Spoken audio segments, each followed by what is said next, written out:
Hello, Assalamu alaikum. I'm Tayab Moin from the Department of Genetic Engineering and Biotechnology, University of Chittagong. Today, I'm really privileged to demonstrate my research entitled Exploring the Probable Impact of the COVID-19 Pandemic on Future Birth Rate. Well, COVID-19 is a highly contagious disease which has made the world going through different transmission control approaches, including long-term lockdown measures, and thereby it's affecting family and social lives in different respects. So, based on previous literature, this study aims to look for the potential impacts of the COVID-19 pandemic on future birth rates and to overview the potential demographic consequences of the current epidemic comparing with similar previous incidents. At first, to look at the possible direct impacts of the COVID-19 on fertility rates, a few hypotheses have pointed the presence of ACE2 receptors on male Leydig cell and female ovaries as the possible trait to directly affect human fertility. However, it's not clear yet how differently COVID-19 influences male and female fertility. Now, the socio-economic circumstances due to COVID-19 might have a crucial role on the fertility rates around the globe. According to the previous studies, the fertility rates are affected by economic recession and poverty. For example, USA experienced a decline in birth rates during the Great Economic Recession in 2008, whereas the birth rates in 2007 were the highest recorded for the prior 2 decades. This indicates a clear negative correlation between the fertility rate and the economic recession as given in the mythical plot over here. So it can be assumed that economic recession caused by the COVID-19 pandemic may confer a long-term impact on the fertility rate even after the pandemic. Well,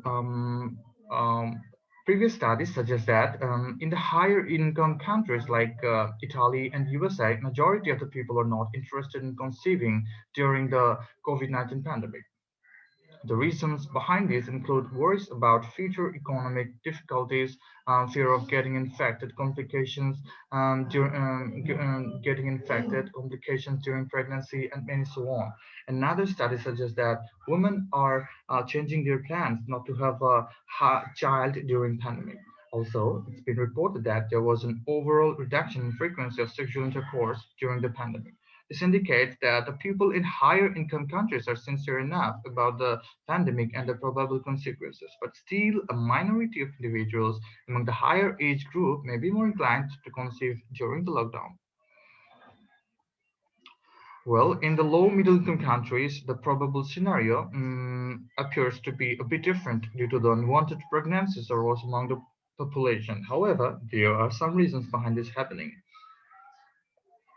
Due to job losses during lockdown, people in rural areas are intended to conceiving. Also, the lack of access to birth control services is a crucial factor for unintended pregnancies. Moreover, the illiterate individuals in the lower or middle income countries are not sincere enough about the family planning or female contraceptive thoughts. Impacts of COVID-19 related morbidity and mortality on fertility rates is truly interesting. The mortality affects fertility by two interesting effects, such as a replacement effect and a hoarding effect. The replacement effect indicates the response by couples to plan for a new baby because of losing one, likely due to COVID-19. And the hoarding effect refers to a response by couples to expected mortality of their offspring, which causes them to plan for more babies. Accordingly, a previous study examined a significant rise in stillbirths was observed during the ongoing pandemic in UK, India, and Nepal. Hence, this suggests that the global fertility rate could be influenced by morbidity and mortality rate due to replacement effect and a hoarding effect. Okay, so this figure over here depicts monthly fluctuation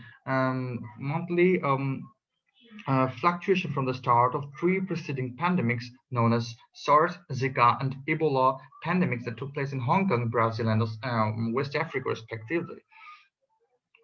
After several months of the epidemics, a reduction in birth rates has appeared, but an upward trend is clear in the birth rates that lasted well into 20 months after the beginning of each of these epidemics. These observations indicate that during the epidemics, the birth rates decline immediately after the epidemic and recover within a year and thereafter. This clearly suggests a potential baby boom around the world after the COVID-19 pandemic is over. So finally, the observation above suggests that the COVID-19 pandemic is also very likely to influence the global fertility rates significantly. Also, the affected countries will start recovering their normal economic state after the pandemic has abated, which may significantly influence the global fertility rates for long term around the world. So we have to be prepared for beforehand to handle the probable baby boom happened after COVID-19 pandemic. Thank you very much for having patience in hearing to my presentation.